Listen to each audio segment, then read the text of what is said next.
A mafia boss spent millions trying to save his son, but in the end, it was a cleaning lady in yellow rubber gloves who brought the boy back to life, and what he did for her shocked the entire underworld. Maxwell Thornton killed the engine of his black armored Maybach in front of the imposing facade of his Chicago mansion. The roar of the engine died instantly, but the noise inside his head never stopped. He sat there for a moment with both hands gripping the leather steering wheel, breathing deeply, trying to delay a few more seconds before stepping into the house that for 2 years had felt more like a cold marble mausoleum than a home. He loosened the collar of his black shirt, still carrying the faint smell of gunpowder from the night's work, and stepped out of the car. His footsteps echoed lonely on the stone driveway. He was the man who had everything. A criminal empire that controlled half of Chicago, the fear of every rival family, and a bank account that could buy anything. But every time he crossed that massive iron gate, he felt like the poorest man on earth, because inside that fortress, his 3-year-old son Ethan had not spoken a single word since watching his mother get shot to death right before his eyes 2 years ago, and no amount of money could buy back the voice of a broken child. If this story touches your heart, hit that like button and share it with someone who needs to hear it. Subscribe and turn on the notification bell so you never miss a story. Because sometimes the greatest miracles come from the hands wearing yellow rubber gloves. Maxwell pushed open the heavy iron door and stepped into the main hall of the mansion. The crystal chandelier blazed overhead, yet it couldn't drive away the cold atmosphere that clung to the place. Raymond Collins, his loyal right hand, was already waiting in a perfectly tailored black suit, as he did every night. The 50-year-old man's face showed no emotion, but Maxwell could read the exhaustion in his eyes. "Sir, everything is the same," Raymond said in a low, even voice. The boy didn't eat dinner.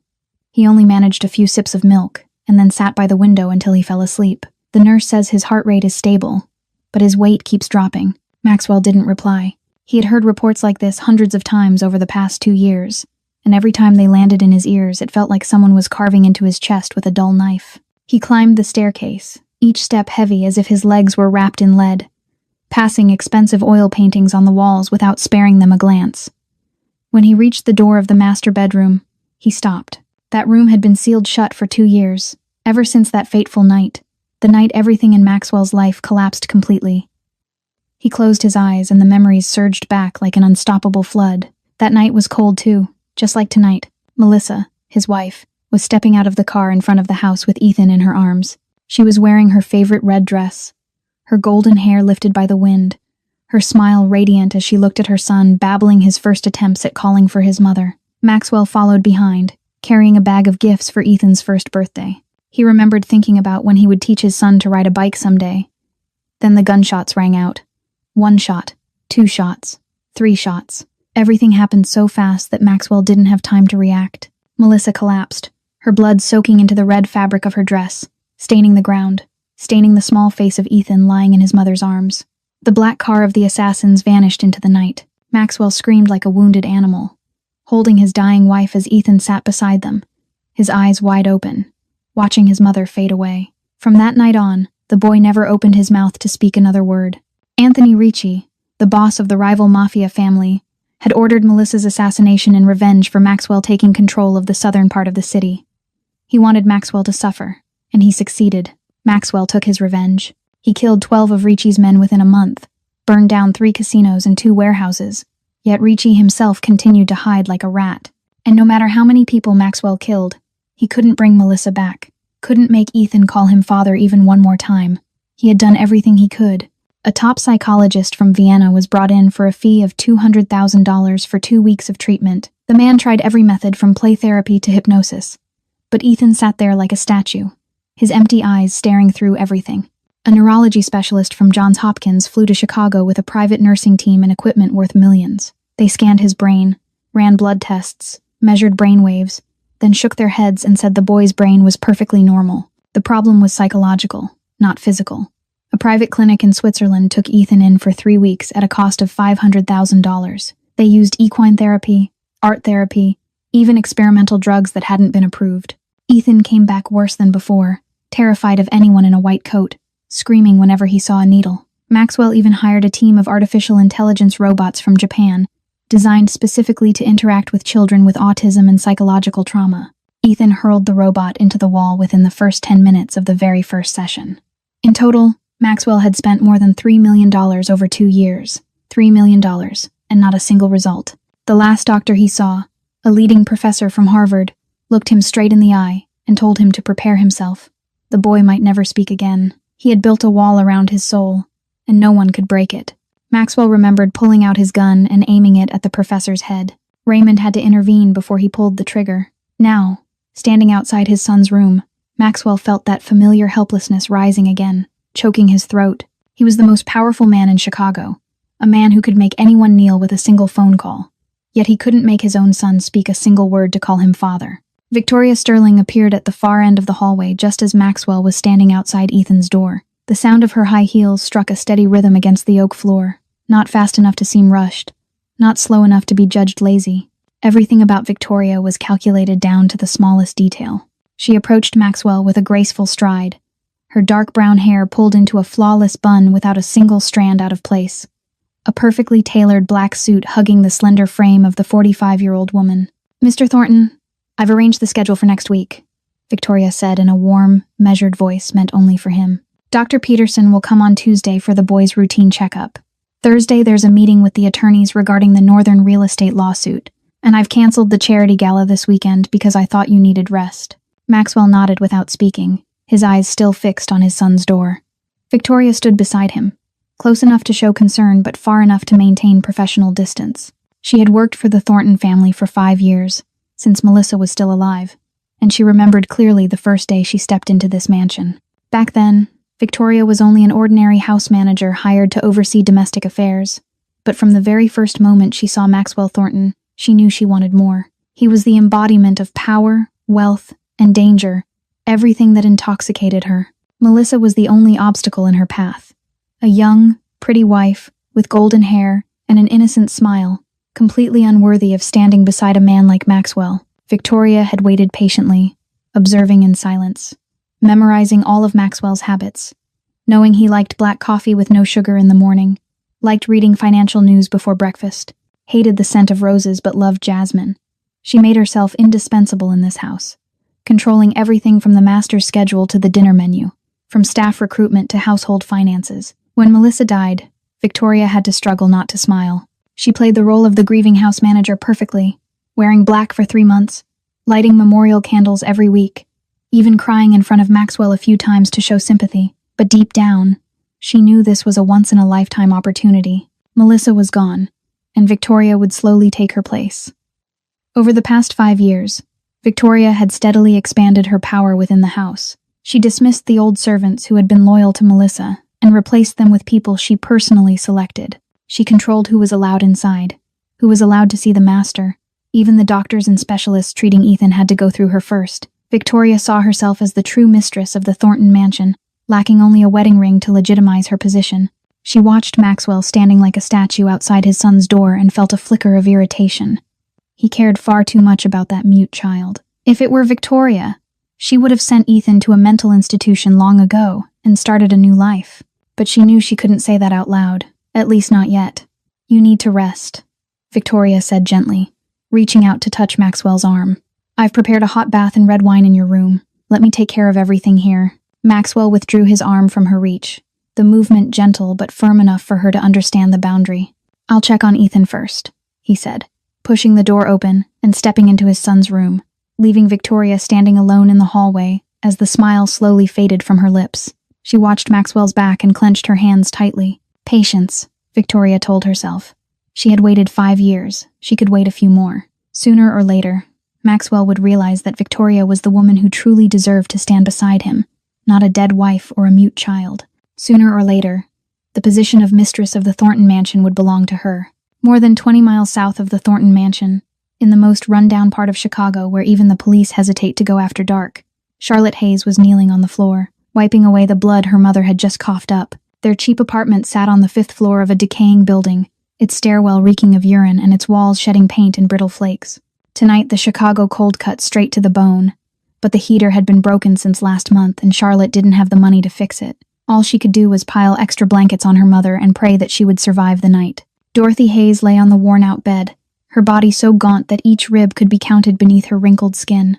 She was only 58 years old, yet she looked closer to 70 as lung cancer gnawed at her body day by day. The doctor said she had about 6 months left without surgery, but the operation cost $500,000, a number Charlotte couldn't even dream of, not even if she worked her entire life. "Mom, take your medicine," Charlotte said softly as she lifted her mother's head and pressed the pain pill to her lips. Dorothy opened her eyes and looked at her daughter with an expression heavy with guilt. "My child, I'm sorry," she whispered in a rough, broken voice. "I dragged you down with me. You should have been in school. You should have had a better life than this." Charlotte squeezed her mother's hand and fought back tears. She was 27 years old. She should have been in her final year at a teacher's college. She should have been preparing for a bright future in the profession she had always dreamed of. But life didn't give her that chance. She had been forced to drop out 3 years earlier when her mother fell ill, and since then she had taken every job she could find, washing dishes in restaurants, cleaning offices, serving drinks in bars, doing laundry for strangers. Now she worked 3 jobs a day, cleaning for a janitorial company in the morning, waiting tables at a diner in the afternoon, washing dishes at an Italian restaurant at night. Altogether, she earned about $2,000 a month, with $1,500 going toward rent and her mother's medication, leaving $500 for food and basic living expenses. Their medical debt had already climbed to $200,000 and kept swelling like a balloon about to burst. Charlotte knew that even if she worked herself to death, she'd never pay it all off, but she had no other choice. She looked down at her own hands, rough and cracked from constant exposure to cleaning chemicals, and suddenly remembered her stepfather's hands years ago, those large, hairy hands that had beaten her throughout 8 years of childhood. Her mother remarried when Charlotte was 10, 1 year after her biological father died in a workplace accident. The man her mother married, Frank, was a violent alcoholic who beat his wife and her daughter as if it were routine. Charlotte remembered hiding in the closet at night, covering her ears so she wouldn't hear his shouting, going to school in the mornings with bruises hidden under long sleeves, being taken to the hospital with broken ribs or dislocated arms while her mother lied and said the girl had fallen down the stairs. The long scar on Charlotte's back was a reminder of the night he lashed her with a leather belt until her skin split open because she had broken his beer glass. She was 14 then. The stepfather left when Charlotte was 18, after draining her mother's meager savings and leaving behind a mountain of debt. But the scars on Charlotte's body and in her soul never faded. She was afraid of men, afraid of shouting, afraid of the dark, and more than anything, she understood the pain of wounded children better than anyone. That was why she had dreamed of becoming a teacher, so she could help children like the one she once was.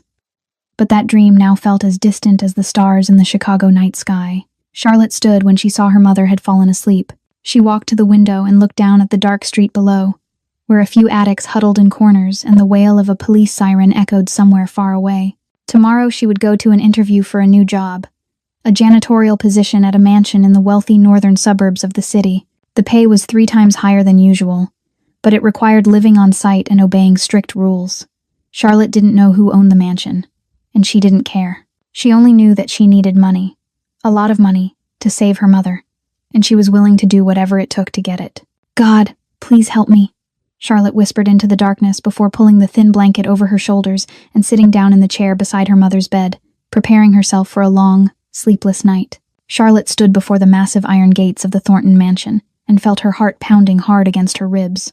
She had taken 3 buses and spent nearly 2 hours getting here from the south side. The mansion in front of her was larger than anything she had ever seen in her life, with white marble columns, a gleaming black-tiled roof, and vast gardens trimmed to perfection. Charlotte drew in a deep breath and pressed the buzzer.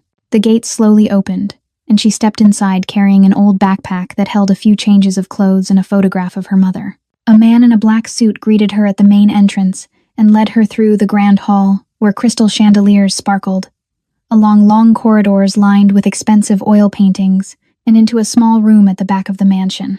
Victoria Sterling was already waiting there with a file in her hands, her sharp eyes sweeping over Charlotte from head to toe. "You are Charlotte Hayes," Victoria said in a flat, emotionless voice as she read from the file. 27 years old, no college degree, no experience working for elite households, living in the South Side. Charlotte nodded and struggled to keep her voice from shaking. "Yes, ma'am. I've worked in cleaning for 3 years. I can do any job you assign me." Victoria set the file down and stood, circling Charlotte like a hawk studying its prey. "Listen carefully, girl. In this house we have very strict rules, and if you break even one of them, you'll be dismissed immediately, without being paid a single dollar. First, you're not allowed to ask anything about the master or his work. Second, you're not allowed to look directly into the master's eyes when he speaks to you. Third, You're not allowed to speak to the master, unless he addresses you first. Fourth, you're not allowed to set foot on the second floor where the master's bedroom and the young master's room are, unless you receive a direct order from me. Fifth, you're not allowed to disclose anything you see or hear in this house to anyone outside. Do you understand? Charlotte swallowed and nodded. Yes, ma'am. I understand. Victoria opened a cabinet and took out a light blue uniform and a pair of bright yellow rubber gloves. This is your uniform, Victoria said, tossing the clothes into Charlotte's arms. You'll wear it every day from 6 in the morning until 10 at night. You must wear these gloves whenever you work because the master hates seeing servants' hands touching his belongings. Your room is in the basement, at the end of the corridor on the left. Your monthly salary is $6,000, paid at the end of each month. If you do well, there may be bonuses. If you don't, you already know the way back to the gate. Charlotte hugged the uniform and the yellow gloves to her chest as if they were treasures. $6,000 a month, 3 times what she earned from all 3 of her jobs combined. With that money, she could slowly pay down the hospital debt and might even save toward her mother's surgery. Thank you, Charlotte said with deep gratitude. I promise I won't disappoint you. Victoria looked at her coldly. Don't thank me yet, she said. Many people have come here and left in less than a week because they couldn't handle the pressure. Our master is a very demanding man, and this house holds more secrets than you think. I hope you're smart enough to know what to look at and what to close your eyes to. Charlotte lowered her head and said nothing more. She didn't care who the master was or what secrets the house held. She only needed to work, earn money, and save her mother. That was all that mattered to her right now. Victoria led Charlotte down to the basement and showed her a tiny room with a single bed, an old wooden wardrobe, and a dim yellow light bulb. The room had no windows and felt damp, but it was still far better than the slum apartment on the south side. Charlotte set her backpack on the bed and looked at the yellow rubber gloves in her hands. She didn't know that these gloves would change her life forever. She also didn't know that on the second floor of this mansion, a 3-year-old boy was curled up in the corner of a dark room, waiting for a miracle that no one believed would ever come. A week had passed since Charlotte began working at the Thornton mansion. She had gradually adjusted to the harsh rhythm of life here, waking at 5 in the morning to prepare her supplies, starting cleaning at 6, and ending her work at 10 at night. The yellow rubber gloves had become part of her body, worn from morning until night until she'd almost forgotten the feeling of bare skin touching anything at all. Charlotte worked hard and in silence. She followed every rule Victoria set, asking nothing, looking at nothing, speaking to no one unless absolutely necessary. She had seen the master, Maxwell Thornton, a few times from a distance, a tall man with eyes cold as ice and a stride filled with authority, but she'd never come closer than 3 meters. That night, while Charlotte was cleaning the first-floor hallway, she heard a strange sound drifting down from the staircase. She stopped and listened. It was crying, not loud crying, but a choked, stifled sob, as if someone were forcing pain down in their throat. Charlotte knew she wasn't allowed on the second floor, but her legs seemed to have a will of their own, carrying her step by step up the stairs toward the sound. The second-floor hallway was dim, lit only by a few yellow wall lamps. Charlotte walked along the corridor, the crying growing clearer, until she stopped before a slightly open door at the very end. She knew this was the young master's room, the room Victoria had strictly forbidden her to approach. But that crying, that raw and desperate crying, wouldn't let her turn away. Charlotte peered through the crack in the door and felt her heart squeeze tight. The vast room was filled with expensive toys, from remote-controlled cars to intelligent robots, from giant teddy bears to Lego sets, all lying untouched. And in the farthest corner, beneath a large window overlooking the garden, a little boy sat curled up hugging his knees. He had pale blonde hair and bluish-white skin, large round eyes that looked hollow like bottomless pits, and he was crying without making a sound. Tears streamed down his cheeks, his lips pressed tight, his small body trembling while not a single sound escaped. Charlotte felt her knees give way. She knew that look. She knew that curled posture. She knew the feeling of crying without daring to cry out loud. That was her, 20 years ago, sitting in a closet corner after her stepfather beat her, clutching her knees and praying for the pain to pass. Little Charlotte back then and little Ethan now, 2 children from different worlds yet sharing the same pain. The pain of souls wounded so deeply they couldn't even open their mouths to call for help. Charlotte wanted to run in and hold the boy, wanted to tell him she understood, that she understood everything. But she knew she couldn't. She was only a janitor. She had no right to touch the young master. She'd be fired immediately if anyone found her standing there. But just as Charlotte turned to leave, Ethan suddenly lifted his head, his eyes locking onto the crack in the door where she stood. For a moment, their gazes met. The eyes of a 27-year-old woman who had survived hell, and the eyes of a 3-year-old boy trapped in a hell of his own. Charlotte didn't know if the boy truly saw her, but she swore she'd find a way to help him, one way or another, even if it cost her job, because no one deserved to endure loneliness like that, least of all a child. In the days that followed that night, Charlotte quietly began approaching Ethan in her own way. Whenever she cleaned the first-floor hallway near the staircase, she would hum softly the lullabies her mother used to sing to her.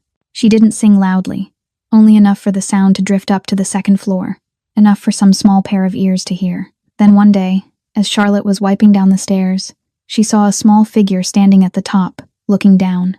Ethan stood there, clutching a teddy bear to his chest, his wide eyes fixed on her without blinking. Charlotte didn't move closer. She simply smiled and kept singing, kept cleaning as if nothing unusual were happening. The next day, Ethan stood one step closer. The day after that, he sat on the top stair, and so it went, day by day, the distance between them shrinking until Ethan was sitting just a few steps away, listening to her sing and watching her work. Charlotte told him stories about a white rabbit that could fly, about a teddy bear with magic powers that could heal any wound, about a game of doctor she used to play alone as a child to forget the beatings. Ethan didn't speak, but his eyes were no longer empty as before. A small spark of light was slowly beginning to glow within them.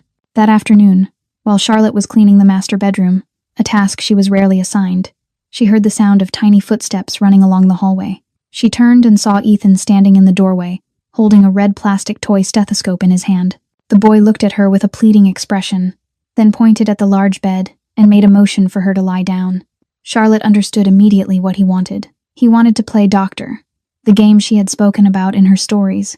Her heart raced because she knew this was a serious violation. Lying on the master's bed was an unforgivable offense. But when she looked into Ethan's eyes that held life for the first time after 2 years of silence, she couldn't refuse.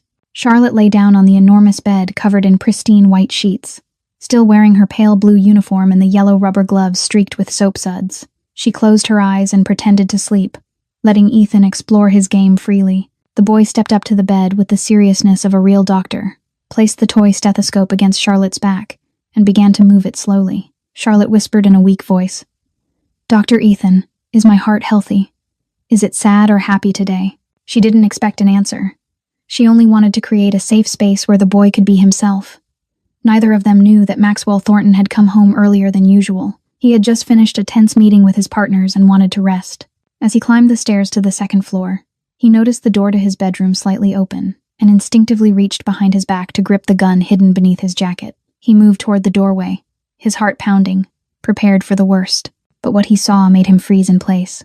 On his $1 million bed, a young woman in a janitor's uniform lay face down, bright yellow rubber gloves resting against the immaculate white sheets in a contrast so stark it felt unreal. And beside her, his son Ethan, the child who had allowed no one to touch him for 2 years, was playing doctor with an expression so serious it was almost endearing. The boy moved the toy stethoscope along her back, then did something Maxwell hadn't seen in 2 years. Ethan gently patted her shoulder and nodded, as if announcing the result of an examination. "All better," the boy whispered, his voice rough from long disuse but clear enough for Maxwell to hear every word. "All better." Maxwell felt his legs give way and had to grab the doorframe to keep from falling. His son had just spoken. After 2 years of silence, after millions of dollars spent on the world's top specialists, his son had opened his mouth and spoken to a janitor wearing yellow gloves. At that moment, Ethan lifted his head and saw his father standing in the doorway. The boy's eyes were no longer filled with fear as before. Instead, there was a warmth Maxwell had thought was lost forever. "Papa," Ethan called, his voice trembling but proud. "She was sick. I fixed her." Maxwell Thornton, the mafia boss who made all of Chicago tremble, the man who had never shed a tear in front of anyone, broke down and cried like a child right there at the threshold of his own bedroom. Charlotte heard the choked sobbing and jolted upright from the bed as if struck by electricity. When she saw Maxwell Thornton standing in the doorway with his face soaked in tears, the blood in her veins seemed to freeze solid. "I'm dead," she thought. "I lay on the master's bed. I broke the most serious rule. I'll be fired, or worse." In this world, she'd heard whispers that her employer wasn't an ordinary man. Charlotte scrambled off the bed and collapsed to her knees at Maxwell's feet. Her head bowed so low it nearly touched the floor, her whole body shaking beyond control. "Please forgive me," she said through broken sobs. "I'm sorry. I know I was wrong. I shouldn't have been here. I shouldn't have touched your bed. Please don't fire me. I need this job. My mother is very sick. Please, sir." Charlotte's tears splashed onto the icy marble floor. She didn't dare lift her head to look at her employer, afraid she'd see rage burning in those cold eyes. She waited for shouting. She waited for the order to throw her out. She waited for whatever punishment was coming. Instead, she heard a rough, hoarse voice above her. "Stand up." Charlotte didn't move.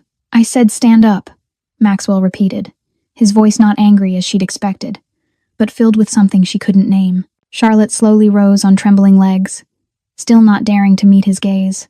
She felt Maxwell's large hand take hold of her chin and lift it, forcing her to face him. His eyes were red from crying, but there was no fury in them, only shock, and something that looked painfully like hope. "What did you do to my son?" Maxwell asked, his voice shaking. "For 2 years he didn't speak a single word. I spent millions of dollars on the best specialists in the world and no one could do it. And you, a janitor, what did you do?" Charlotte swallowed hard, her heart hammering wildly in her chest. She didn't know how to explain it because she didn't fully understand it herself. I just sang to him," Charlotte began, her words stumbling. "Last week I accidentally heard him crying in his room. I saw him curled up alone in the corner and I remembered myself when I was little. I was a child like that too, sitting alone in the dark, scared and lonely, no one understanding, no one listening. I knew I wasn't allowed to go near him, but I couldn't ignore it. I started singing while I cleaned the stairs. Lullabies my mother used to sing to me. I didn't go close to him. I just sang and waited. Then he came closer on his own, little by little, one step each day." Charlotte paused to catch her breath.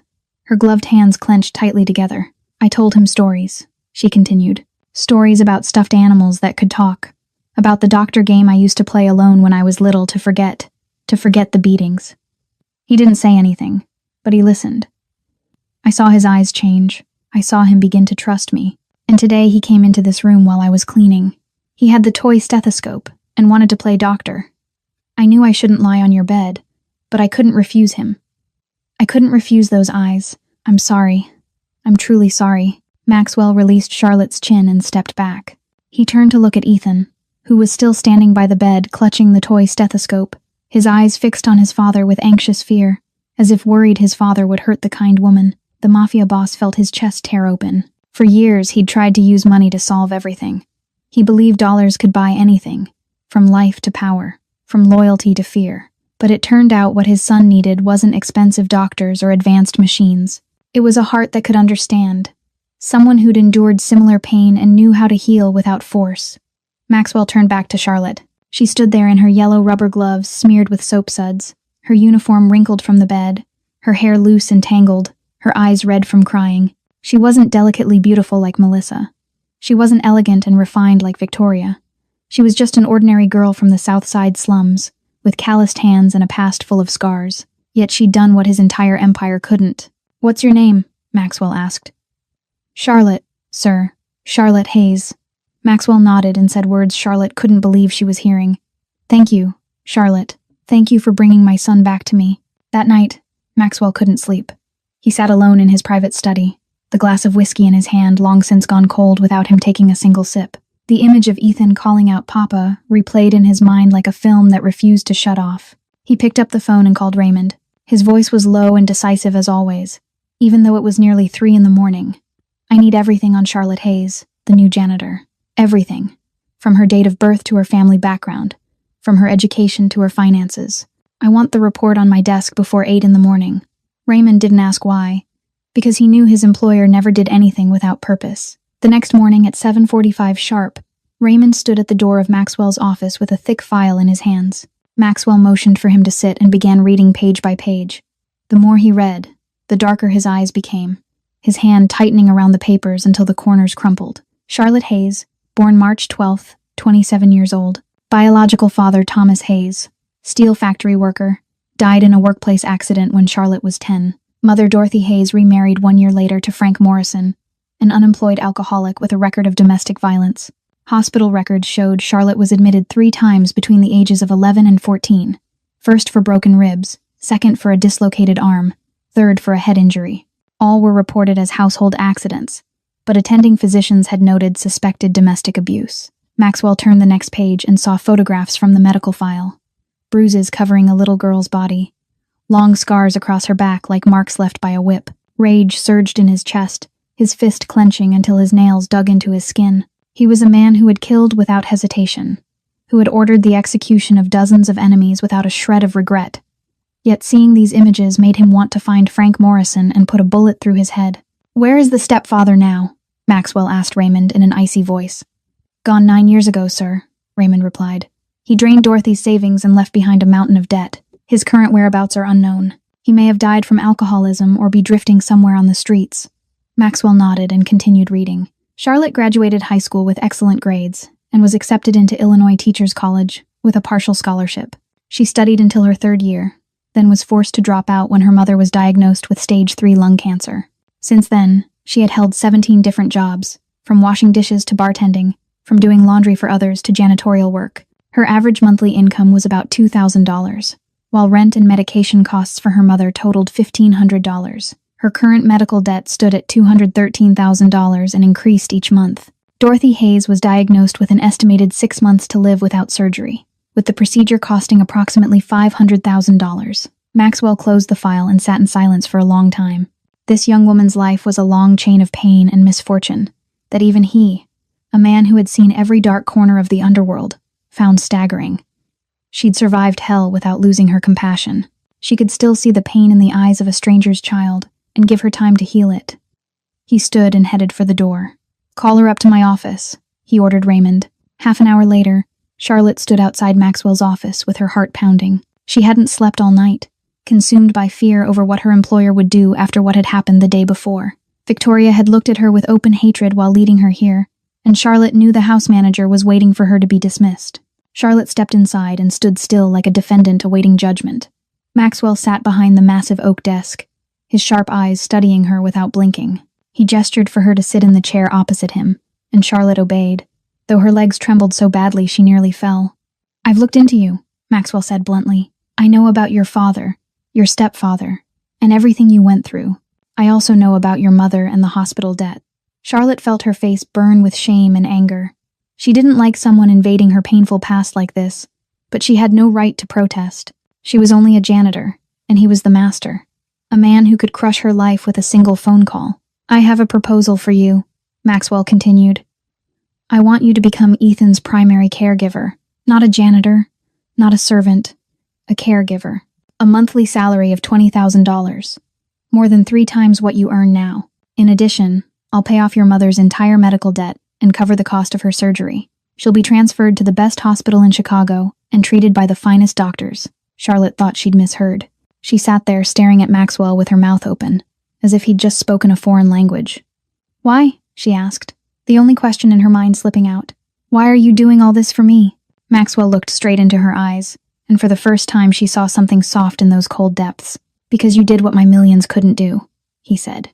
"You brought my son back from the dead. To me, that's priceless." Victoria Sterling stood behind the velvet curtain in the hallway, witnessing the entire conversation between Maxwell and Charlotte through the slightly open door of the study. She couldn't hear every word clearly, but she saw enough to understand what was happening. She saw Maxwell look at Charlotte with an expression he hadn't given anyone since Melissa died. She saw the way he leaned forward when speaking to the girl, as if every word Charlotte said mattered. She saw Charlotte leave the room with tears on her face, but they were tears of happiness, not fear. And she knew that the position she had carefully built for herself over 5 long years was now under serious threat. The next day, news of Charlotte's promotion from janitor to Ethan's caregiver spread through the mansion like wildfire. Victoria had to grit her teeth and announce it to the staff on Maxwell's orders, and every word she spoke felt like swallowing poison. "Who does that girl think she is?" Victoria thought, as she watched Charlotte move her belongings from the basement room to a luxurious bedroom right next to Ethan's on the 2nd floor. A girl from the South Side slums, with no education, no background, no elegance, suddenly treated like an honored guest just because she made the mute child speak a few words. Victoria didn't believe in miracles. She believed Charlotte was playing a dirty game, maybe seducing the master, maybe using the child to climb higher. Whatever it was, Victoria swore she'd expose the girl's true face and drive her out of this house. She began her campaign quietly and with calculation. She summoned each servant privately into her room and planted seeds of suspicion in their minds. "Do you know where that girl Charlotte comes from?" Victoria whispered to the cook. "She's from the South Side, Chicago's crime and drug district. Who knows what kind of record she might have? Who knows what she's plotting in this house?" To the gardener, Victoria said she'd heard rumors Charlotte once worked in bars entertaining men for money. To the maids, she suggested Charlotte was deliberately trying to seduce the master to become the new lady of the mansion. The rumors spread like a virus, and before long Charlotte began to feel the shift in everyone's attitude. People who once smiled at her now turned away when she passed. Those who had spoken kindly now fell silent and looked at her with contempt. Her meals in the kitchen were always left cold or missing dishes. Her laundry was returned late or wrinkled. Charlotte didn't understand what was happening. She thought she might have unknowingly done something wrong. But whenever she asked, no one answered. From a distance, Victoria watched and smiled in triumph.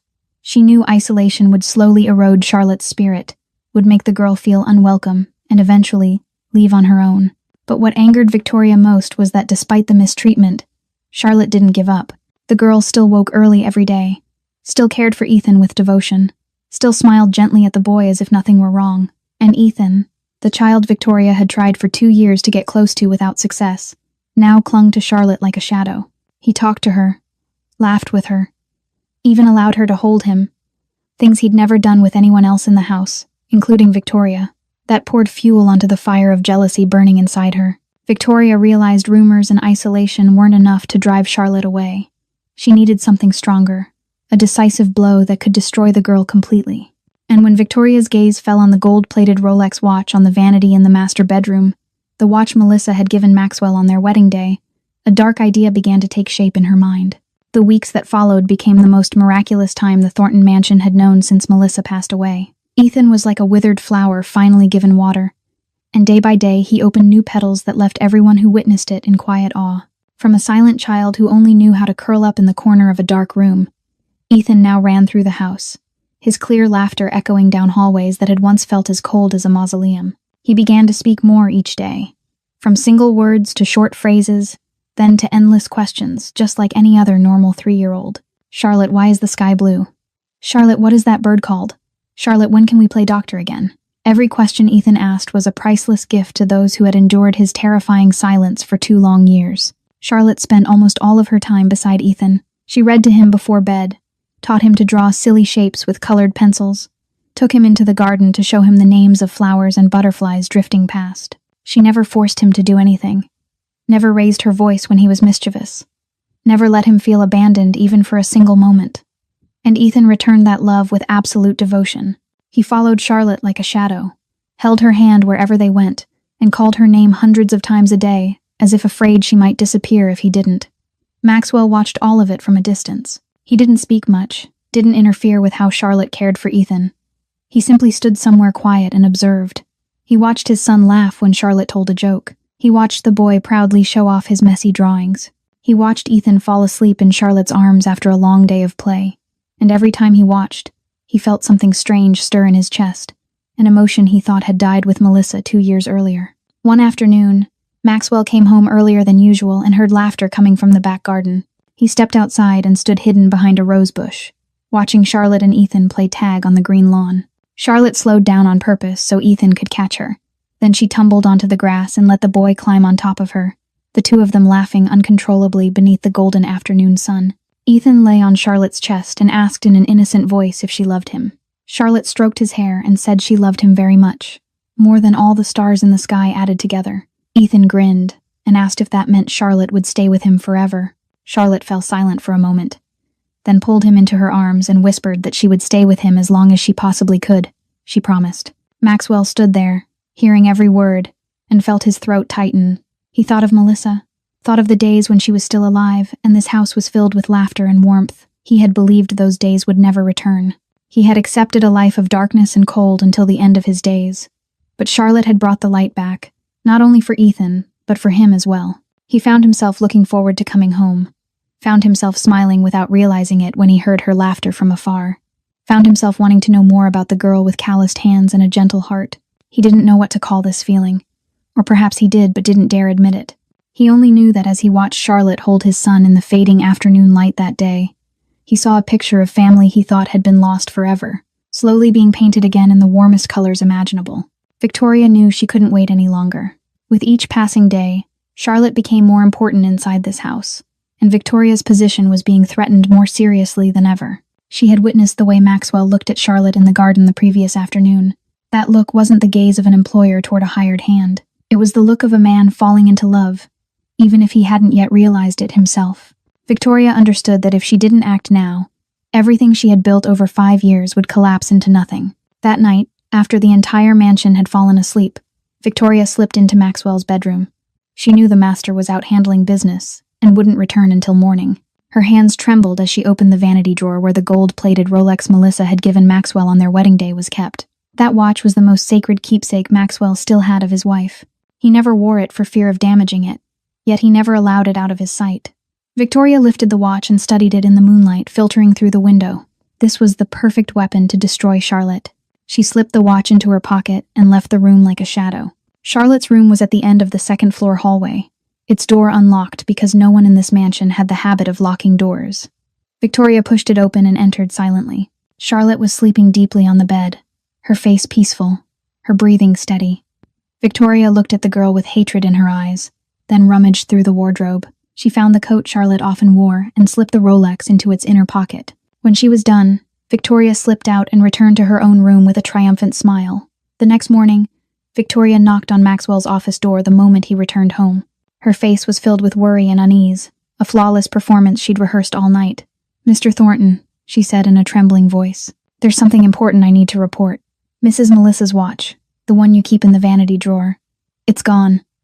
Maxwell sprang to his feet, his eyes darkening instantly. "What?" he demanded in an icy voice. "What did you say?"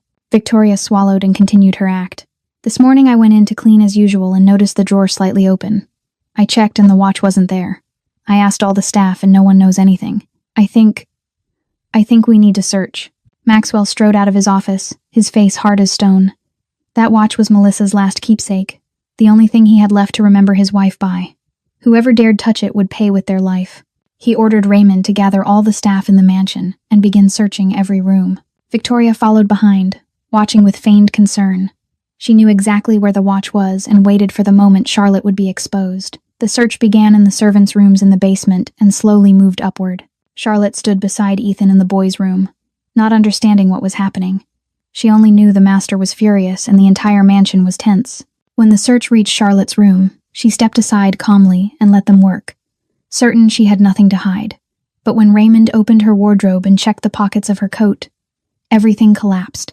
Raymond pulled out the gleaming gold-plated Rolex and handed it to Maxwell, disbelief written across his face. "Sir," Raymond said, his voice catching. "It's here." Charlotte felt the blood freeze in her veins. She stared at the watch in Maxwell's hand, then down at her coat, unable to understand how it had ended up there. "No," she cried, her voice shaking. "No, I didn't take it. I swear I didn't touch it. I don't know why it's there. Someone set me up. Please believe me." Maxwell looked at Charlotte with eyes as cold as ice, all the warmth of the past days gone. He held the watch in his hand, the final memory of his wife, the thing he valued more than anything in the world, and it had been found in the pocket of the woman he had trusted, the woman he had opened his heart to, without ever admitting it. Victoria stood behind the crowd with a carefully hidden half-smile. She watched Charlotte fall to her knees, begging, tears streaming down her face, and felt a deep, intoxicating satisfaction. The plan had worked. The girl from the south side was about to be cast out, and Victoria's position in this house would be stronger than ever. Maxwell stood there, looking at Charlotte with an expression she'd never seen before, an icy gaze that cut straight to the bone, filled with betrayal and rage. The Rolex watch in his hand trembled with each heavy breath he took. "You took this," Maxwell said, his voice low and slow like distant thunder rolling across the sky. "You took my wife's keepsake, the only thing I have left of her. You dared to take it." Charlotte knelt on the floor, tears pouring down her face, lifting her head to look at Maxwell with utter despair in her eyes. "I didn't take it," she sobbed. "I swear to you. I swear on my mother's life. I never touched anything that belongs to you. Someone set me up. Please believe me. Please give me a chance to explain." Maxwell stepped back, as if being close to Charlotte made his skin crawl. He remembered how he'd opened his heart to her, how he'd trusted her with his son, how he'd begun to feel emotions he thought had died long ago, and now it all seemed like a lie, a scheme by a girl from the South Side slums to profit from his wealth. He felt foolish. He felt betrayed. And that pain turned into a fury he could no longer control. Get out of my house, Maxwell roared. Immediately. I don't want to see your face for another second. Raymond, take her out and make sure she never sets foot here again. Charlotte tried to stand, but her legs had no strength left. Please, she begged. At least let me say goodbye to Ethan. He won't understand. He'll be heartbroken. Don't you dare say my son's name, Maxwell shouted, his voice echoing through the hallway. You have no right to speak it. You used him to get close to me, to steal from me. And now what else do you want? Get out. Raymond stepped forward and grabbed Charlotte by the arm, pulling her to her feet. There was something uneasy in his eyes, as if he too doubted the truth of this story. But he didn't dare disobey his employer. Victoria stood nearby with a face of feigned sorrow, while her eyes gleamed with victory. Charlotte was dragged down the hallway, past the expensive paintings she'd admired every day, past the staircase where she'd once sung lullabies for Ethan, past the grand hall where she dared to dream of a better life. She struggled, tried to turn back to look at Ethan's room one last time, but Raymond held her tightly. Outside, rain had begun to fall, the first drops of an approaching storm. Wind screamed through the garden trees, sounding like anguished cries. Charlotte was shoved out the front door and fell hard onto the freezing stone steps. She lifted her head and watched the mansion doors slam shut before her, feeling as though the entire world was collapsing. The rain came down in sheets, soaking Charlotte to the bone within seconds. She had no umbrella, no coat, no money, nothing but the clothes on her back. She slipped her hand into her pocket and touched something familiar, the yellow rubber gloves she carried out of habit. Charlotte clutched the gloves to her chest and broke down, sobbing in the storm. Those gloves were the only thing left of her brief happiness, of Ethan's laughter, of the warmth Maxwell had once shown her. Now, it was all gone, stolen by a scheme she'd never seen coming. Charlotte staggered toward the gate through the rain and wind, her body shaking from cold and pain. She turned back one last time toward the Thornton mansion and saw a small figure standing at a second-floor window. Ethan. The boy stood there with his face pressed to the glass, wide eyes staring down at her in confused fear, not understanding what was happening. Charlotte wanted to scream, to wave goodbye, to tell him she was sorry, that she loved him, that none of this was his fault, but she couldn't, because a hand pulled the curtain closed, and Ethan's figure vanished. Charlotte collapsed onto the road, letting the rain lash her body, letting the wind howl in her ears, and cried until she had no tears left. She didn't know where to go. She had no home to return to, because her South Side apartment had been taken back when she moved here. Her mother lay in a hospital bed, and now Charlotte didn't know who would pay the bills. Everything had fallen apart completely, and Charlotte was left alone in the Chicago storm, clutching a pair of soaked yellow gloves in her hands. The morning after the storm had passed, Ethan woke up, and the very first thing he did was run to Charlotte's room like he did every day. He pushed the door open and froze when he saw the room standing empty. The bed neatly made, the wardrobe wide open with not a single item left inside. Ethan stood there for a moment, his wide eyes scanning the space as if searching for an answer to this strange disappearance. "Charlotte," he called softly. "Where is Charlotte?" There was no reply. Ethan ran into the hallway and began opening doors one by one, from the bathroom to the storage room, from the staircase to the grand hall. "Charlotte," he called louder, his voice beginning to tremble. "Charlotte, stop hiding. Ethan is scared." Still no answer came. The boy ran down to the first floor, rushed through the kitchen, burst into the back garden, calling Charlotte's name without stopping. The servants watched him with pity in their eyes, but no one dared to speak, as Victoria had instructed them not to mention Charlotte's name in front of the child. Ethan ran back inside, his small legs stumbling again and again, tears beginning to spill uncontrollably. "Where is Charlotte?" he cried and screamed. "Why isn't Charlotte here? Charlotte promised to stay with Ethan." Charlotte promised. Victoria appeared at the top of the stairs with a cold expression. She had prepared herself for this moment and rehearsed a perfect script to explain Charlotte's disappearance. "Charlotte has left," Victoria said calmly. "She was a bad person. She stole Papa's things and was thrown out. She doesn't love Ethan. She was only pretending." Ethan stood at the foot of the stairs, looking up at Victoria with eyes full of confusion and fear. "No." The boy shook his head violently. "Charlotte isn't bad. Charlotte loves Ethan. Charlotte promised to stay with Ethan forever." "You're lying! You're lying!" Then the boy began to scream and sob, his cries echoing through the mansion like the wail of a wounded animal.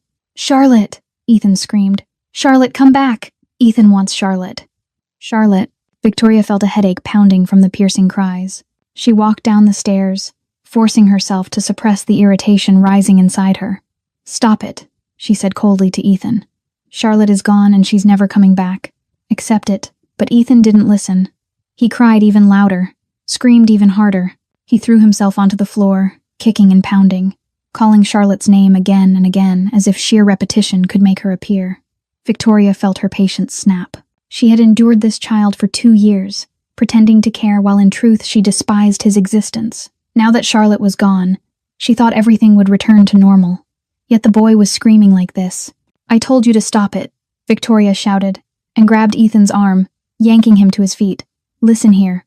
Charlotte is a thief. She's bad. She doesn't deserve for you to cry like this. Stop it now." Ethan struggled and bit Victoria's hand, making her scream in pain. In a burst of uncontrolled rage, Victoria swung her hand and slapped the boy across the face. The sound of the slap cracked through the grand hall. Ethan fell to the floor, his cheek flushed red with the clear imprint of 5 fingers, his eyes wide with shock and pain. He lay there, no longer crying, no longer screaming, just staring at Victoria with the same hollow, lifeless gaze he'd had 2 years earlier when he witnessed his mother being shot to death. Victoria suddenly realized what she had done. She looked down at her hand, then at the child lying on the floor, and a flash of fear crossed her eyes. If Maxwell found out about this, she'd be dead. She dropped to her knees and tried to pull Ethan up, her voice suddenly turning falsely sweet. "Ethan, I'm sorry. I didn't mean it. Don't tell Papa, okay? I'll buy you toys. I promise." But Ethan didn't react. He let Victoria pull him to his feet, his eyes empty, staring into nothing, his lips pressed tightly together without a word. He had retreated back into the silent cocoon Charlotte had worked so hard to draw him out of, and this time, it seemed no one could reach him anymore. Maxwell returned to the mansion that afternoon after a long day handling business, yet his mind couldn't focus on anything at all. The image of Charlotte kneeling at his feet, tears streaming down her face as she swore she was innocent, haunted him relentlessly. Something was wrong. A small voice in his head kept repeating that thought all through the night and into the day. Charlotte wasn't that kind of person. She'd had countless chances to take anything from this house, yet she never had. She only cared about Ethan and never asked for anything for herself. When Maxwell stepped into the main hall, the first thing he noticed was the terrifying silence that had settled over the mansion. There was no sound of Ethan's laughter, no small footsteps racing through the corridors, no excited Papa greeting him when he came home. Raymond was waiting, his face tense and his eyes filled with worry. "Sir," Raymond said in a low voice, "something happened to the boy. You should check the security cameras." Maxwell felt his heart tighten. He moved quickly to the security room where the surveillance system monitored the entire estate. Raymond had prepared the footage and began playing it from the beginning. The first clip showed Victoria sneaking into Maxwell's bedroom at 2 a.m. the night before. She opened the drawer, took out the Rolex watch, and slipped it into her pocket. Maxwell felt his blood boil as he watched, his hands clenching into fists so hard his nails dug into his skin. The next clip showed Victoria sneaking into Charlotte's room while the girl slept soundly, rummaging through the wardrobe and slipping the watch into the pocket of Charlotte's coat. Victoria's face, caught clearly in the dim light, wore a triumphant, sickening smile. Maxwell shot to his feet, his eyes blazing with rage. He'd thrown an innocent woman out into the storm. He hadn't believed her pleas. He'd allowed the real enemy to live under his roof for years without realizing it. "There's more, sir," Raymond said, switching to the next clip. "This is from this morning." Maxwell stared at the screen and saw Ethan screaming Charlotte's name, saw Victoria grabbing the boy's arm and shouting, then saw the slap that sent Ethan crashing to the floor.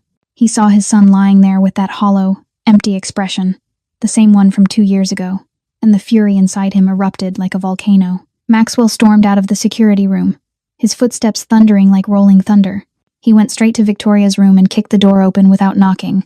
Victoria was sitting at her vanity, and when she saw him she jumped up with her familiar sweet smile. "Mr. Thornton," she began, but her words were cut short when Maxwell grabbed her by the throat and slammed her against the wall. "You dare," Maxwell roared, his voice like a snarling beast. "You dare frame Charlotte. You dare lay a hand on my son. Who do you think you are?" Victoria was so terrified her face went white. She struggled uselessly as Maxwell's grip tightened like an iron vice around her neck. "I'm sorry," she sobbed. "I just wanted to protect you. That girl is a con artist. I only wanted to expose her." "Shut up," Maxwell shouted, throwing Victoria to the floor like a bag of trash. "You're the con artist. You've lived in this house for 5 years and lied to me for 5 years. You think I don't know what you wanted. You wanted to replace Melissa. You wanted to become the lady of this house. But you never will. Never. Victoria lay on the floor, tears streaming down her face as she crawled toward Maxwell and clutched at his legs. Please forgive me, she cried. I worked for you for 5 years. I gave everything to this house. Please don't throw me out. I'll fix it, I promise. Maxwell kicked her away and looked down at her with pure contempt. Get out of my house, he said coldly. Right now. You take nothing with you. No clothes, no money, nothing. You came here with empty hands, and you'll leave with empty hands. And if I ever hear that you've opened your mouth about this family to anyone, I swear I'll make you disappear from this earth without a trace.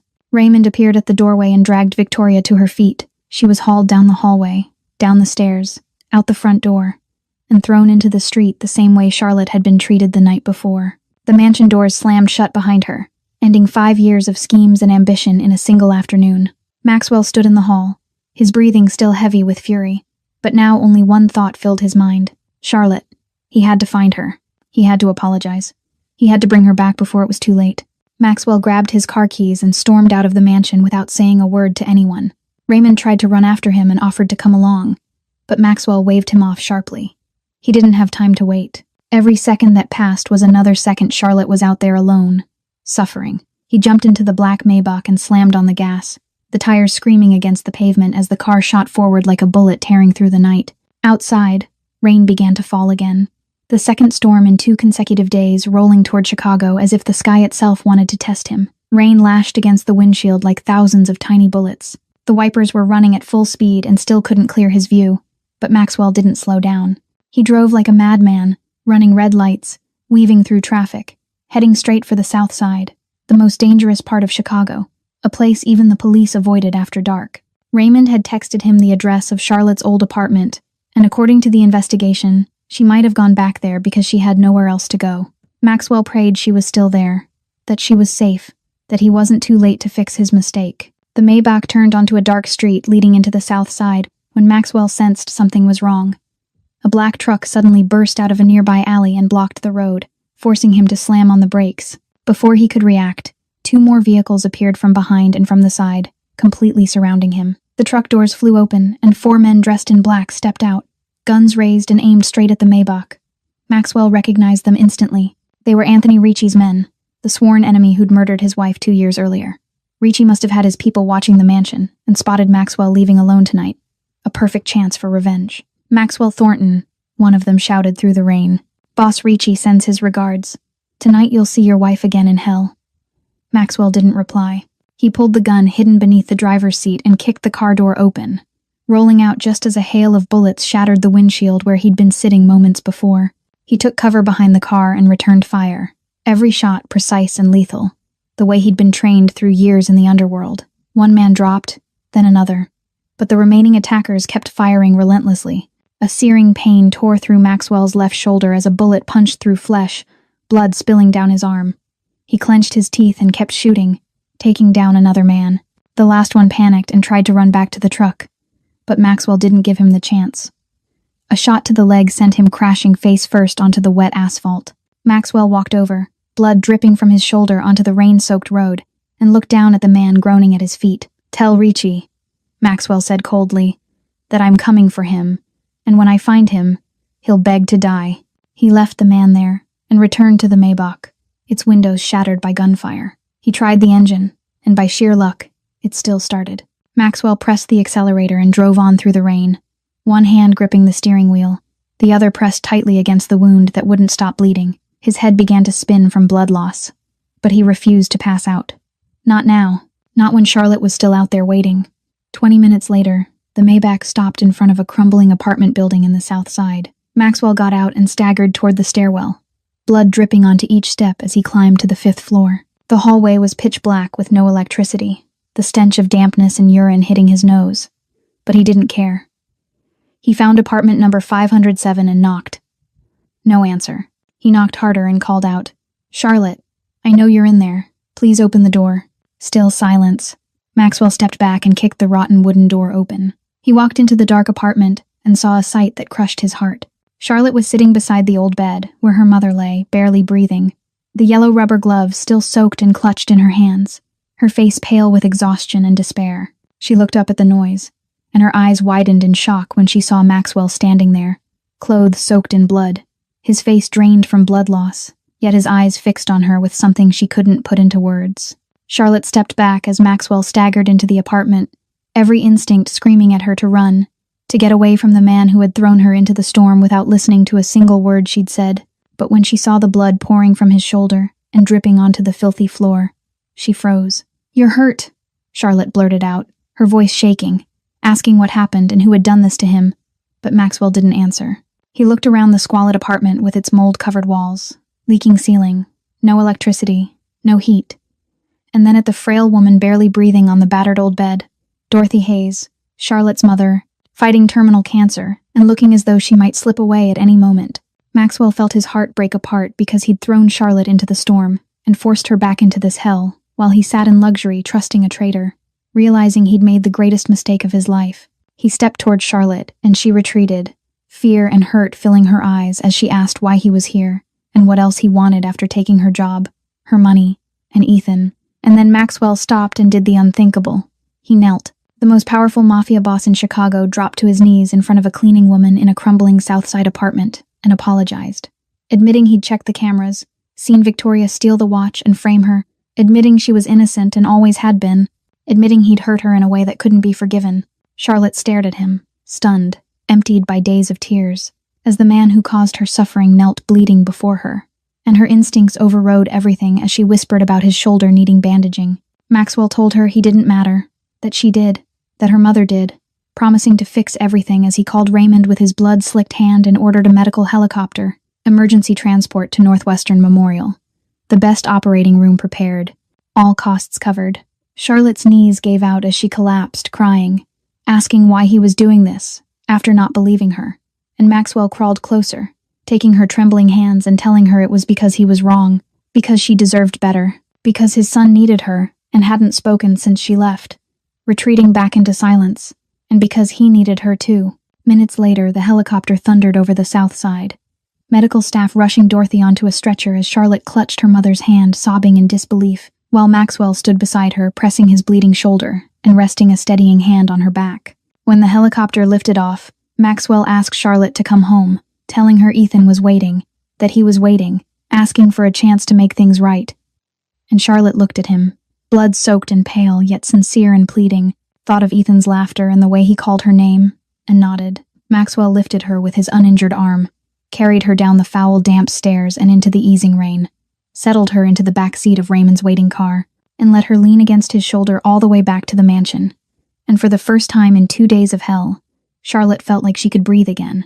When the car stopped in front of the Thornton mansion, Charlotte saw a small figure standing at the front door, even though it was nearly midnight. Ethan stood there in pale blue pajamas, messy blonde hair sticking out in every direction, eyes swollen from crying yet wide open as he stared toward the approaching car. He hadn't slept for 2 nights, hadn't eaten a single bite, had only sat by the window waiting for a miracle, and the miracle had finally arrived.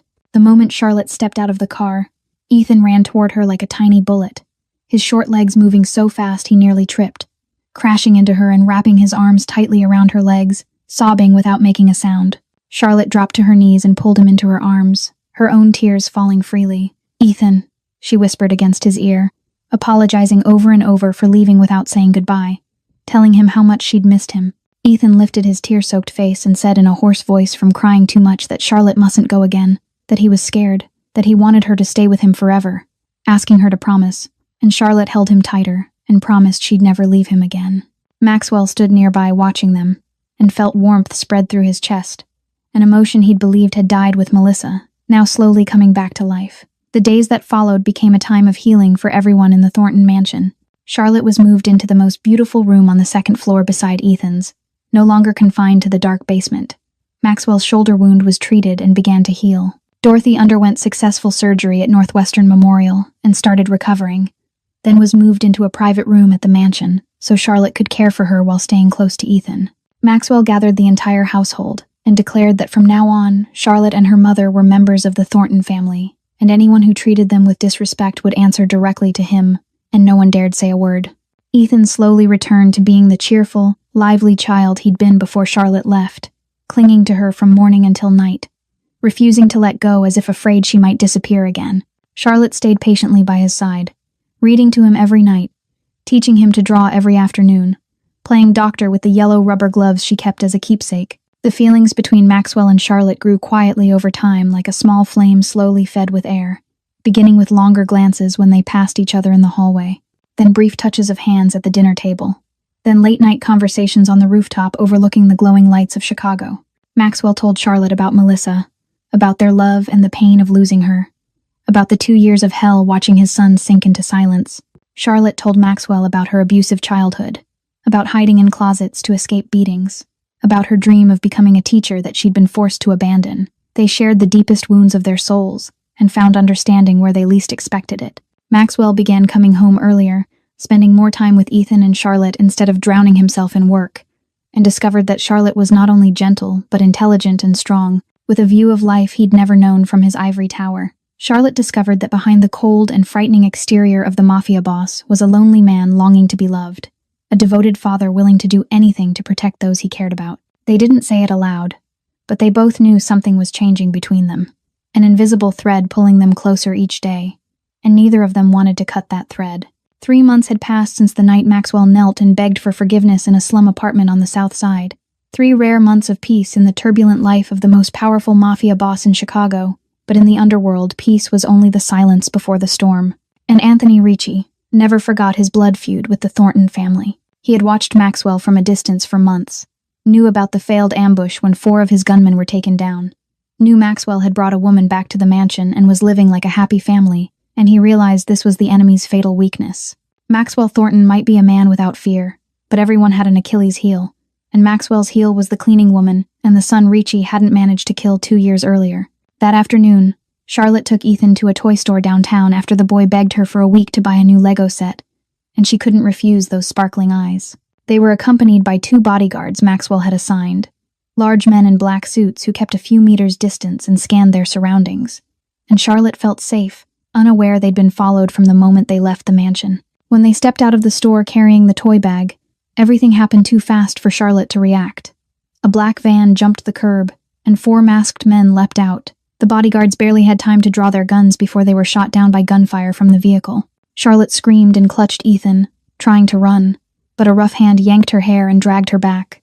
She was thrown into the back of the van along with Ethan, who was screaming in terror. The doors slammed shut, and the van sped away, leaving 2 dead bodyguards on the sidewalk amid the panicked screams of passers-by. Charlotte held Ethan tightly in the darkness of the van, trying to soothe him even as her heart raced with fear, whispering that he shouldn't be afraid, that Charlotte was here and would protect him. Ethan trembled in her arms, eyes wide as he stared at the masked men sitting around them with guns in hand, memories flooding back of the night 2 years earlier, the gunshots and his mother's blood, the nightmare repeating itself, except this time Charlotte was there, and he clung to her like a lifeline in a black sea. After about half an hour, the van stopped, and they were dragged into an abandoned warehouse on the outskirts of Chicago. Charlotte was shoved onto the freezing concrete floor, and Ethan was ripped from her arms. She screamed and lunged for him, but a kick to her stomach doubled her over in pain.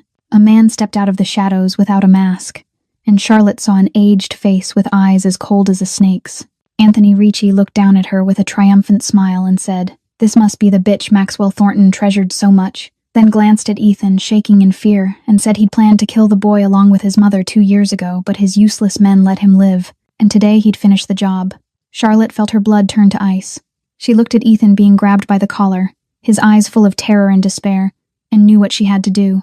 She lunged toward him despite the pain tearing through her body, shoved the man aside, and wrapped herself around the boy, shielding him with her own body like a living barrier. She screamed that if they wanted to kill him, they'd have to kill her first, that she wouldn't let them touch him, that they'd have to step over her dead body. Ricci watched with amusement and ordered his men to beat her until she let the boy go. Charlotte was brutally beaten, fists and boots crashing into her back and shoulders, but she didn't release Ethan. She held him tight and covered his head with her arms, letting every blow land on her instead of him. Blood ran from her mouth and forehead, yet she didn't cry out, only whispered into Ethan's ear not to be afraid, that Papa would come and save them, that Charlotte promised. Ethan sobbed silently in her arms, feeling every blow strike her body while she never let go, holding him as if he were her entire world.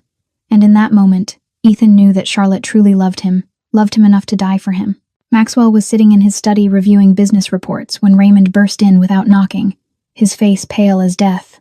"Sir," Raymond said in a trembling voice, "Charlotte and the boy have been kidnapped. The 2 bodyguards are dead. Ricci's men."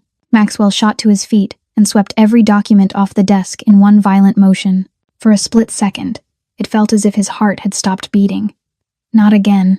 Not Charlotte and Ethan. He couldn't lose them the way he'd lost Melissa. Rage erupted inside him like a volcanic explosion, incinerating all rational thought and leaving only a single, burning desire to kill Anthony Ricci with his own hands. "Call everyone!" Maxwell roared in a voice Raymond had never heard in 20 years of service. "Everyone. I want every gunman we have assembled within 30 minutes. Find Ricci at any cost. Whoever brings me his location gets $1 million. Anyone who stands in the way dies." Maxwell Thornton's underworld empire sprang into motion like a massive war machine. Dozens of gunmen were summoned from across Chicago. Informants were paid 10 times their usual rate to track Ricci's movements, and contacts within the police and city government were activated to seal off every possible exit from the city. Within 2 hours, Maxwell had pinpointed the warehouse where Charlotte and Ethan were being held, thanks to a snitch inside Ricci's own crew. A convoy of black vehicles tore through the night like a pack of hunting wolves. Maxwell sat in the front seat with a loaded gun in his hand, his eyes cold and fearless.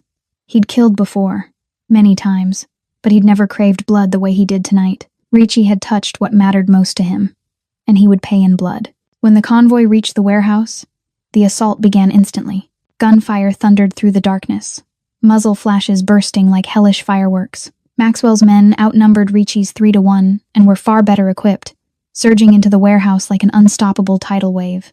Ricci's soldiers fell one by one, screams and gunshots echoing everywhere. Maxwell led from the front, not hiding behind others like most bosses, but charging straight into the fight. Every bullet he fired carried the fury of a man defending his family. He dropped 5 men in under 2 minutes, stepping over their bodies without a glance. When the final door was kicked open, Maxwell saw a sight that tore his heart apart. Charlotte lay on the freezing concrete floor, her clothes soaked with blood, her face bruised and swollen from the beating. Yet her arms were still wrapped tightly around Ethan, refusing to let go. She'd used her own body as a shield to protect his son, taking every blow so Ethan wouldn't be hurt. Anthony Ricci stood in the corner with a gun pressed to Charlotte's head, the last man standing in the room. "Don't come any closer," Ricci screamed, his voice shaking with fear. "I'll kill this bitch. I swear I'll blow her head off." Maxwell stopped, his eyes locking onto Ricci's with pure, murderous hatred. "Go ahead," Maxwell said in a voice of ice. "Shoot her, and then you'll find out exactly what I'll do to you."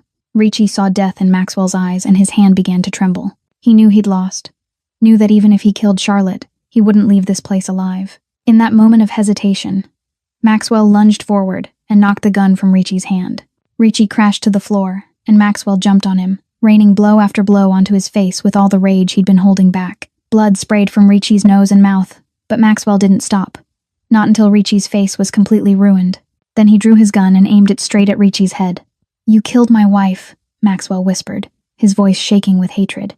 "You stole my son's voice for 2 years, and tonight you dared to touch Charlotte and Ethan. You're going to die, Ricci, by my hand. Don't." Charlotte's weak voice came from behind him. Maxwell turned and saw her struggling to push herself up. One arm still wrapped around Ethan, the other braced against the floor. Her face was covered in blood and bruises, but her eyes pleaded with him. "Don't kill him," Charlotte said hoarsely. "Don't dirty your hands for him. Don't let Ethan see you kill someone. He's already watched his mother die. Don't make him witness another death." Maxwell looked at his son trembling in Charlotte's arms. Ethan's wide eyes filled with fear as they stared at him. And in that moment he knew she was right. He couldn't kill Ricci in front of Ethan. He couldn't let his son see him as a murderer, no matter how much Ricci deserved to die. Maxwell lowered his gun and stood up, walking toward Charlotte and Ethan. "Call the feds," he ordered Raymond, who was standing in the doorway. "Hand Ricci over to them with all the evidence of his crimes. Let him rot in prison until he dies. That's a punishment far worse than a bullet." Maxwell knelt beside Charlotte and gently pulled her and Ethan into his arms. "I'm sorry," he whispered against her ear. "I'm sorry I didn't protect you." Charlotte smiled through bloodied lips and tightened her grip on Maxwell's hand. "You came," she said softly. "You came, and that's all that matters." 2 months after the kidnapping, the wounds on Charlotte's body had healed, but the scars in her soul would remain forever as a reminder of that horrifying night. Anthony Ricci had been sentenced to life in prison without parole on countless charges ranging from murder to drug trafficking, and he would rot in a federal prison until the day he died. Thornton Manor had finally found true peace, with no shadows of the past and no enemies lurking in the dark, only laughter and the warmth of a family slowly taking shape. Today was Ethan's 4th birthday, and Maxwell decided to hold a small celebration with only those closest to them. There were no extravagant guests from high society, no fake faces or polite smiles, just Maxwell, Charlotte, Dorothy, who had almost fully recovered after her surgery, and Raymond, who had become an inseparable part of the family. The living room was decorated with colorful balloons and a birthday banner Charlotte had made by hand. A teddy bear-shaped cake sat on the table with 4 candles glowing softly. Ethan sat in front of the cake with eyes shining with happiness, wearing a pointed birthday hat and grinning nonstop as everyone sang the birthday song. "Blow out the candles, son," Maxwell said, resting a hand on his boy's shoulder. "Remember to make a wish before you do." Ethan squeezed his eyes shut, his lips moving as if whispering his wish to himself. Then he took a deep breath and blew out all 4 candles at once. Everyone applauded, and Charlotte leaned down to kiss his forehead. "What did you wish for, Ethan?" Dorothy asked gently with a warm smile. Ethan opened his eyes and looked around the table with a seriousness that was almost funny. He looked at Maxwell, then at Charlotte, then back at Maxwell, as if deciding whether he should say it out loud. Finally, he announced in his clear voice that echoed through the room, "I wish Papa would kiss Charlotte." Silence filled the room for a few seconds. Dorothy giggled and stood up, saying she needed to get more ice cream, and Raymond quickly followed, making an excuse to help her. They disappeared into the kitchen, leaving Maxwell and Charlotte sitting across from each other, their faces flushed like 2 children caught doing something mischievous. Ethan sat between them, looking back and forth with hopeful eyes. "Kids always tell the truth," he added proudly, as if defending his wish. Charlotte was about to speak, but Maxwell looked at her and felt his heart race like never before. He'd loved her for a long time now, maybe since the day he'd seen her lying in his bed with the yellow gloves, and heard his son call Papa for the first time in 2 silent years. He'd loved her through every day watching her care for Ethan, through every late-night conversation on the rooftop, and through the terrifying moments when he thought he might lose her forever. But he'd never dared to say it, afraid of scaring her, afraid she'd think he was abusing his power. Maxwell stood up and walked around the table to stand in front of Charlotte. He took her hand and gently pulled her to her feet, his eyes locked onto hers with all the sincerity and love he'd kept hidden for so long. "I know we come from 2 different worlds," Maxwell began in a low, steady voice. "I know I'm a monster in many people's eyes, and I know you deserve better than a man like me. But I can't stop loving you, Charlotte. You and your yellow gloves saved my son, saved me too. You brought light back into this house, and warmth back into my heart. I love you, and I want you by my side, not as Ethan's caregiver, but as the woman of my life." Charlotte looked at him with tears filling her eyes. She'd loved him for a long time, but had never dared to admit it, believing she wasn't worthy. That a girl from the South Side slums could never stand beside the most powerful mafia boss in Chicago. But now, hearing his words and looking into his eyes, seeing the truth of his love, she wasn't afraid anymore. "I love you too," Charlotte whispered. Maxwell smiled, the brightest smile he'd worn in years, then leaned down and kissed her. Their first kiss wasn't fiery or dramatic like in a Hollywood movie. It was gentle and warm, the kiss of 2 lonely souls who had finally found each other. Ethan clapped his hands and cheered from his chair. His birthday wish had come true. 1 year later, golden afternoon sunlight poured through the windows of the master bedroom at Thornton Manor, a room that had once been as cold as a tomb but was now filled with warmth and laughter. On the oak bedside table, a crystal frame rested in a place of honor, and inside it was not a photograph or an expensive piece of jewelry, but a pair of worn yellow rubber gloves, aged by time. Beneath the frame was a small gold-plated plaque with delicately engraved words, "The hands that saved us." It was the most sacred keepsake of the Thornton family, more precious than the $1 million paintings on the walls or the priceless antiques locked behind glass. Charlotte lay on the large bed, her dark hair spread across the pillow, her face glowing in a simple white dress. She was no longer the janitor from the South Side slums. She was now the lady of this manor, the wife of Maxwell Thornton. But more than anything, she was the happiest woman in the world. Ethan, now 5 years old, taller and stronger than the frail little boy who had once curled up silently in a dark corner 3 years earlier, bounced around her and attacked her with tickles. Charlotte laughed until she nearly collapsed and pretended to plead for help. "Save me. I'm under attack." Maxwell walked into the room, no longer wearing the stiff black suit he used to wear for work, just a white shirt with rolled-up sleeves and comfortable khaki pants. He looked younger, more at peace, as if the weight of so many years in the underworld had finally been lifted from his shoulders. He jumped onto the bed and joined the tickling battle, the three of them rolling across the silk sheets without caring if they wrinkled or got dirty. When the laughter finally faded, they lay still, staring up at the ceiling, Ethan in the middle, with one hand holding Charlotte's and the other holding Maxwell's. "Papa," Ethan suddenly spoke, "are we rich?" Maxwell turned to look at his wife, at her slightly rounded belly where a new life was growing day by day, at the happiness shining in her eyes, and he smiled before answering his son with a voice full of love. "Yes, son, we're very rich. We're the richest people in the world. But not because of money in the bank or the buildings Papa owns. We're rich because we have something money can never buy. Love, family, people who are willing to sacrifice everything for each other." Ethan nodded, as if he understood something profound, even though he was only 5. Then he hugged Charlotte tightly and whispered, "I love you, Mom Charlotte." Charlotte held him close and cried tears of happiness. It was the first time Ethan had ever called her Mom. Maxwell stood frozen, the word Mom vibrating in the air like a sacred miracle that finally completed their broken world. He looked at the framed yellow gloves across the room and realized that those humble hands had bought him a treasure his millions never could.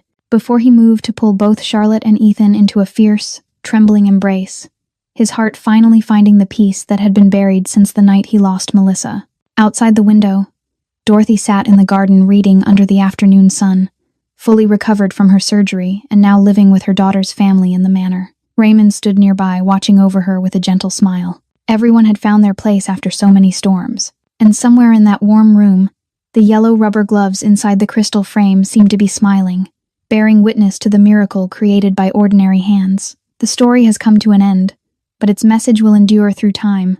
Love never looks at uniforms or social status. Love looks only at the heart beating beneath. Sometimes the greatest miracles don't come from expensive doctors or modern methods, but from understanding and sincere compassion from a heart that knows how to care. Sometimes the richest person isn't the one with the most money, but the one with the most love. And sometimes true happiness isn't found in outward luxury, but in simple moments shared beside the people you love.